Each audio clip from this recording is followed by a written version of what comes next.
O cubano Arnaldo Ochoa era um dos guerrilheiros que, comandados por Fidel Castro e Che Guevara, derrubaram a ditadura de Fulgêncio Batista em Cuba. Confirmo que recebi uma proposta do general comandante do Exército de Havana, Arnaldo Ochoa. Confirmo e tenho testemunhas disso. Ele tinha uma história muito rica de vida, ele tinha sido da coluna do Che Guevara. Ele foi, aliás, alfabetizado na coluna guerrilheira do Che Guevara na Serra Maestra. Um dia, exatamente, de noite, já bem tarde, já devia ser já um começo de madrugada, no quartel-general do Exército de Havana, ele me expõe, no mapa, ele me expõe um plano. E diz o seguinte: olha só, Clemente, se a gente pega aqui um barco, a gente sai de Cuba, a gente faz isso aqui, a gente consegue chegar na embocadura do Rio Amazonas sem ser detectado por ninguém, porque eu conheço os caminhos, eu já estive na Venezuela, você sabe disso, eu tenho como fazer isso.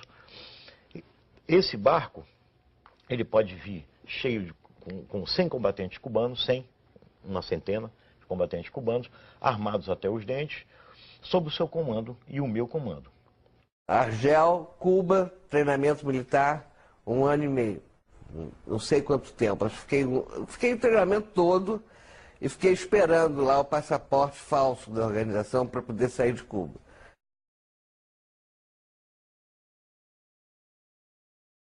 Alguma ação contra alguma autoridade militar? Chegamos a planejar, participei do planejamento e chegamos inclusive a realizá-las.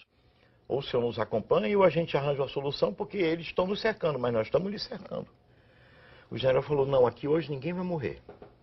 Eu falei: então nós vamos nos retirar tranquilamente, mas se algum tiro for disparado, a primeira rajada é no seu peito e da comitiva que o está acompanhando.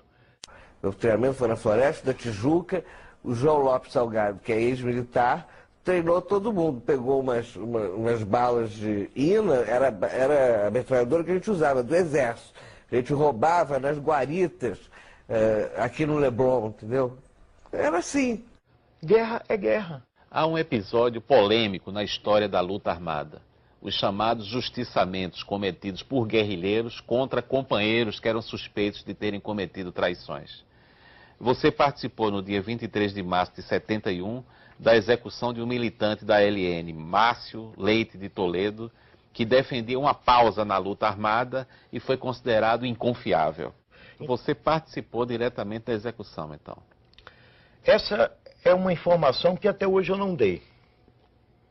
Essa é a informação que até hoje eu não dei. Porque é o que você está perguntando, né? E na verdade verdadeira, eu acho que eu também não dei, porque também até hoje ninguém teve essa atitude de chegar e me perguntar diretamente. Participei sim da ação. A tiros, na rua, numa rua, no jardim, daqueles jardins lá de São Paulo, como você disse, no dia 23 de março de 1971. Foi um comando de 4 companheiros que participou, não fui eu sozinho. Os outros 3 estão mortos. Quando eu saí, eu não resisti. Eu disse para Miriam: se acontecer alguma coisa com algum de nós, eu volto aqui e te mato. Você nos denunciou. Aí ela ficou assim: não, Vera não, Ângela, né? Ângela, de jeito nenhum, não denunciei. Eu disse: ah, é? Empresário dinamarquês radicado no Brasil, Henning Albert Boysen, foi executado na rua Barão de Capanema, nos Jardins, em São Paulo, na manhã do dia 15 de abril de 1971. Era presidente do grupo Ultragás. Não era um inocente, um empresário, ele não foi justiçado simplesmente porque ele era um empresário. Ele foi justiçado porque ele era um quadro do sistema, ele era um quadro direto da repressão. E como tal, ele estava sujeito às sanções da guerra. Você matou o empresário Boysen? Eu participei da ação, eu dirigi a ação e fui o autor do tiro de misericórdia.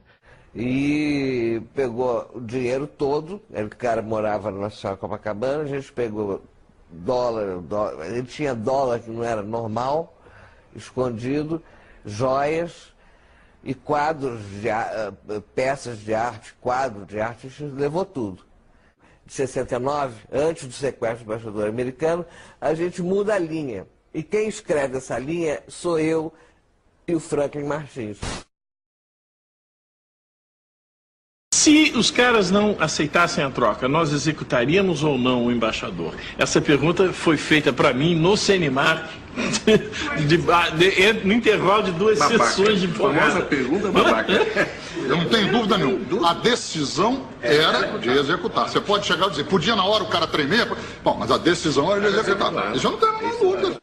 Quem vai financiar a nossa atuação é o capital financeiro. Nós vamos ao banco e não tiramos o dinheiro do correntista, estamos tirando o dinheiro do banco, do dono do banco, né? Ou seja, do capital financeiro. E sempre foi assim.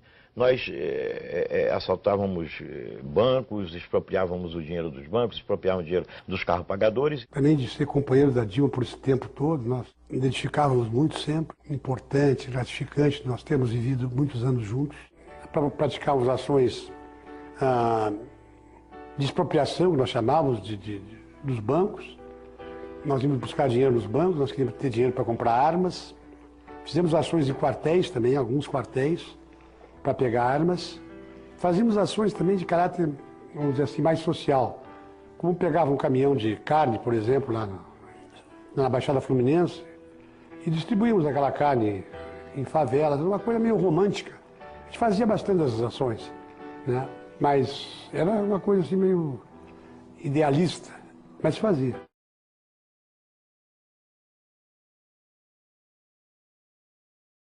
Eu estava lutando contra uma ditadura militar, mas se você examinar o programa político que nos movia naquele momento, era voltado para uma ditadura do proletariado. Então você não pode voltar atrás, corrigir o seu passado e dizer, olha, naquele momento eu estava lutando pela democracia. Havia muita gente lutando pela democracia no Brasil, mas não especificamente os grupos armados que tinham como programa esse processo de chegada a uma ditadura do proletariado. É a primeira grande visão do passado. Aí já um movimento não mais estudantil, um movimento social de tomada do poder, é isso que nós queríamos, e transformação daquilo em socialismo, e que nós não éramos exatamente contra a ditadura, nós éramos contra a ditadura militar burguesa, mas nós éramos a favor da ditadura do proletariado. Isso ninguém diz, mas tem que dizer, faz parte da nossa história. A luta armada, naquele período, não estava visando a democracia, pelo menos no seu programa. Aliar a relação que se tem com o que se lutava, com o que se lutava no passado, a relação que se tem com o chamado socialismo. A minha posição é bastante nítida, né? No sentido de dizer que houve uma luta pela democracia no Brasil. Nós, de uma certa maneira, participamos dessa luta, mas com um objetivo diferente. E, finalmente, nenhuma condescendência com as ditaduras de esquerda.